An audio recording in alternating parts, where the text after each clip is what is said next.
trying something different today. I am telling a story where the story occurred, at the scene of the crime, if you will.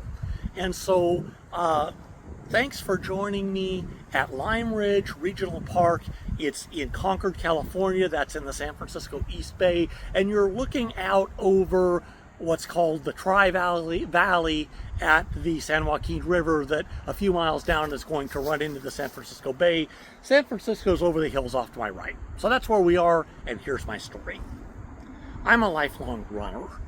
I think why I like running is just the idea of covering distance and creating motion and just feeling yourself making a wind blow across your face. And then I found trail running and I fell in love. I love trail running, and I think of trail running as shuffling through paradise. But I also like to race because, first of all, it's a great time to hang out with fellow members of the running tribe. But while I am not now, nor have I ever been fast, I also am competitive.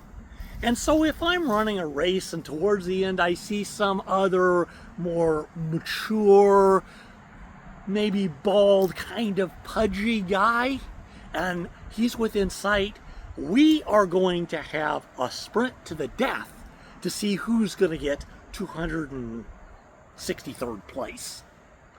And at every race, I've got one particularly fierce opponent. It's my own expectations.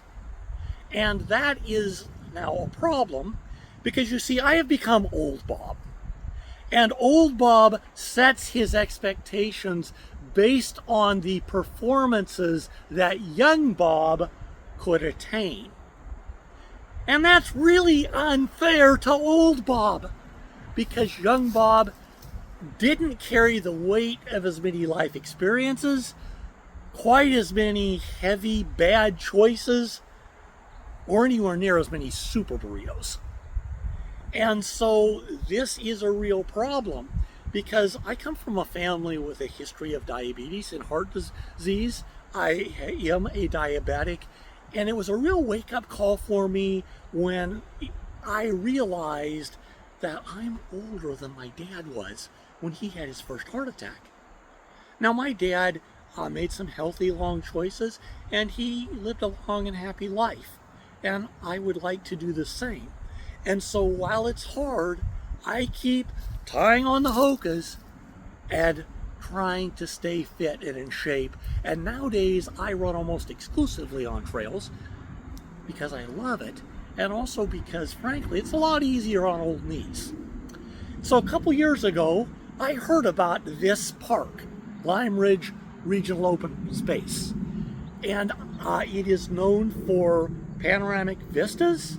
In the springtime, there are all kinds of wildflowers and also ancient oak trees. And so I decide to try it out. I find the parking lot and I get to the trailhead and I take off running. And there is a cost of admission for amazing vistas. You have to climb big hills to get them. Right now, I am standing just off the trail, and I am probably 300 feet higher than my car is, and my car is only maybe a half a mile away. And that's the hill I found myself on. I am stumbling up this monster hill, and I'm trying to do the best to be positive. I keep reminding myself, you're running up this big hill and you're gonna run out until you decide to turn around, and so when you get close to being almost done with the run, you're gonna get to run back down the hill. That's kind of positive. And it doesn't help much, and I have become convinced that this hill is trying to kill me. But I just keep going, and I keep looking up the hill to see if I've made any progress getting to the top of that damn thing. And I notice coming towards me down the hill is a family.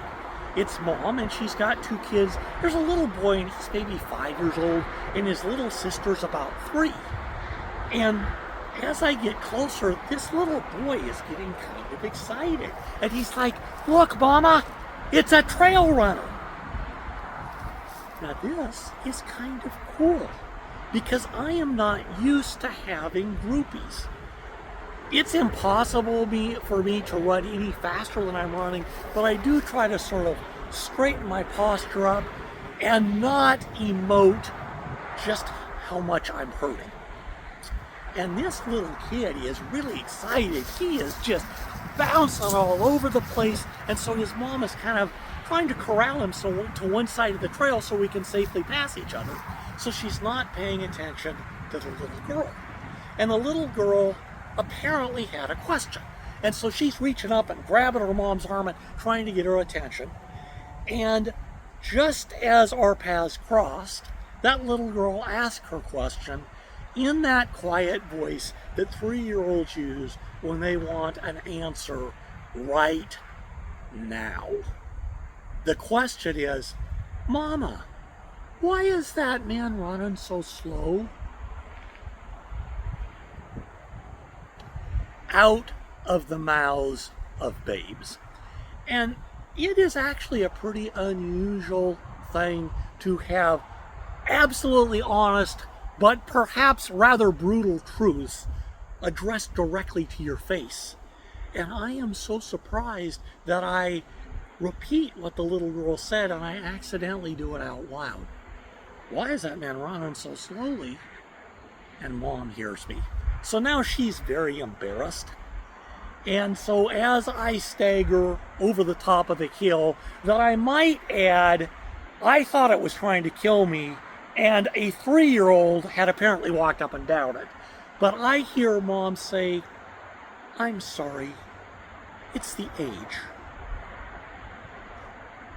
More truth. And that is momming expert level. Because in 5 words, she very accurately answered her daughter's question and she apologized to me. She didn't need to apologize. The rest of that run was fantastic. There were wildflowers, the oaks were ancient, and I didn't even notice how many hills I had to climb to the views that were amazing. And it kind of got me to thinking, because it occurred to me, I am never running, and I never have run to try to win races or meet some goal for time and distance. I'm chasing happiness. And there is no minimum speed limit or distance that you have to attain to catch happiness. Because frankly, if you're doing something you love, happiness is going to find you. And that kind of led to a sea change in my attitude.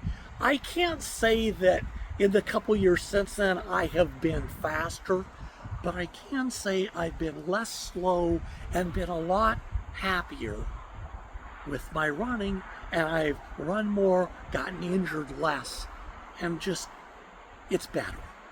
And on the rest of that run, when I turned around and went back, I was really hoping I'd run into that family, because I wanted to tell that mom that there was no need to apologize. And by the way,